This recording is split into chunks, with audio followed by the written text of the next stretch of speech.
I want to share something with you that's relative to critical options, because we all have them in our lives. And I want to ask you a question. What is the focus of your life?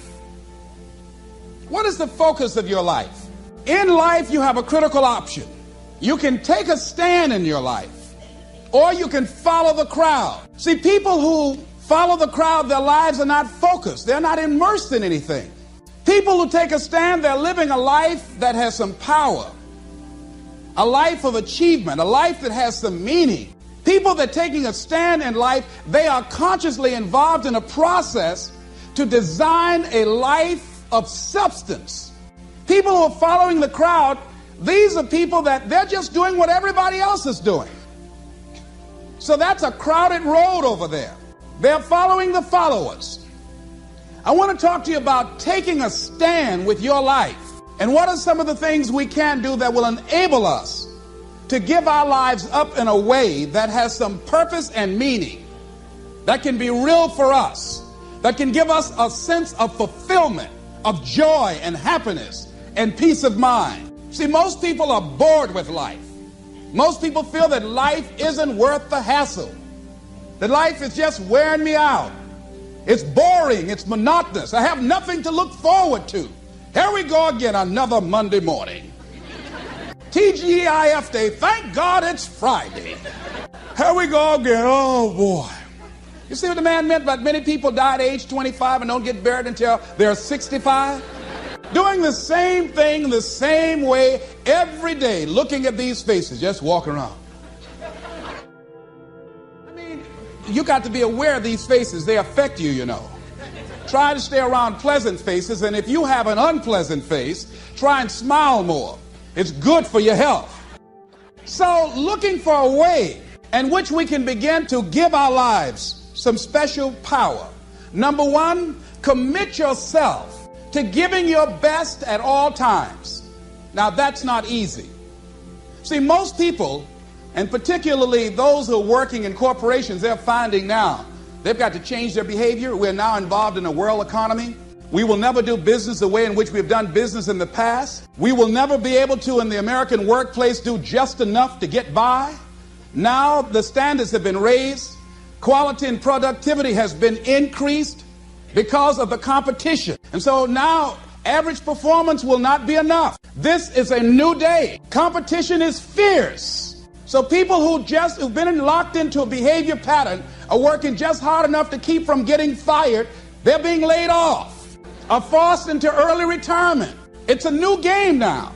So now more than ever, it's about increased productivity. Now more than ever, it's about superior quality service. Now more than ever, it's about creating a positive atmosphere in the workplace. And people that have that competitive edge, people that are hungry to make it. So you got to be hungry now. You can't just casually walk around. Well, I'll get to it later on. Oh, no. This is a new day right now. Committing yourself to give your best at all times, regardless of the competition to do otherwise, or the influences of negative people that will tell you, hey, look here, don't push yourself too much. Now's the time to push yourself, to always get in the habit of giving the best that you have to share. Thinking about a situation where I had to give a lecture out in Los Angeles, California for Xerox Corporation. A part of what I do when my profession is doing corporate training. My passion is doing training with kids.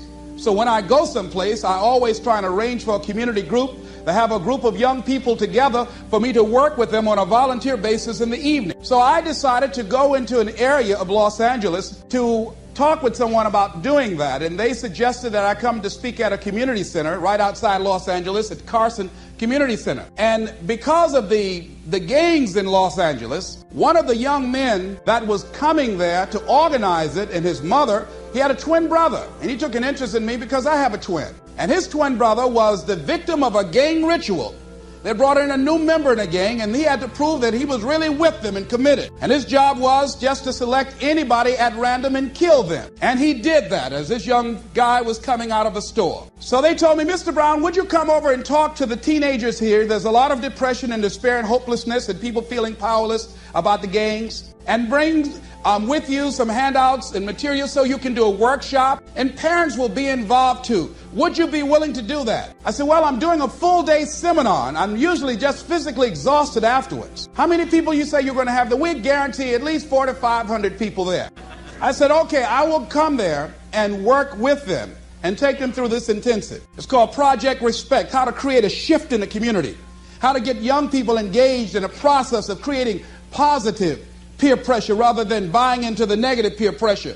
Instruments and techniques of how we can provide ongoing coaching for young people to begin to change how they see themselves and their values and how to resist negative peer pressure. So I came there after working in a seminar, totally exhausted, in that Los Angeles traffic. It took over an hour to get there. Got there, they only had 7 people. I had an attitude. I said, you had me come all the way from Los Angeles after working all day just to talk to 7 people? You told me over 400 people were going to be here. Where are the parents? Only 1 parent here. My time is valuable. I've got all this material that we've copied to do a workshop. And so I went on and talked to those young people that were in the room, the 7 that were there, and I just gave them a little speech. And then I left. Went back to the hotel. That night around 3:30 in the morning, the phone rang. The minister that invited me called me and said, Mr. Brown, I've got to ask for your attention for a moment. I said, what is it?